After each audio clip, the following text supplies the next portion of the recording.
Kamrej police સ્ટેશનની હદમાં એક Swift કારે બે મોટરસાઇકલવાળાને અડફેટે લેતા ચકચાર મચી જવા પામી હતી। સરથાણા અને કામરેજની હદ વચ્ચે આઉટડોર રિંગ રોડ પર એક અકસ્માતમાં 3 વ્યક્તિને ભારે ઈજા પહોંચી હતી।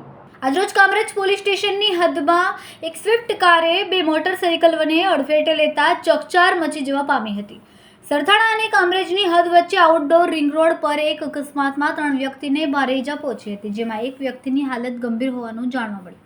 આજરોજ આઉટડોર રિંગ રોડ પર પૂરઝડપે લબરમુચ્છાઓએ સ્ટીયરિંગ પરથી કાબુ ગુમાવતા બે બાઇક સવારને ઉડાવી દેતા અરેરાટી મચી જવા પામી હતી। નાની વયના કિશોરને માતા પિતા વાહન હંકાવા આપી દેતા હોય છે અને સામાન્ય માણસને મુશ્કેલીનો સામનો કરવો પડતો હોય છે। આ ભયંકર અકસ્માતમાં એક દંપતી પુલ નીચે પટકાતા ગંભીર ઈજા પહોંચી હતી અને એક આધેડને માથાના ભાગે ગંભીર ઈજા થતા હોસ્પિટલને ખસેડવામાં આવ્યા હતા। આ ઘટના બાદ કામરેજ પોલીસ આવા યુવાનો પર કઈ કાર્યવાહી કરે તે જોવું રહ્યું।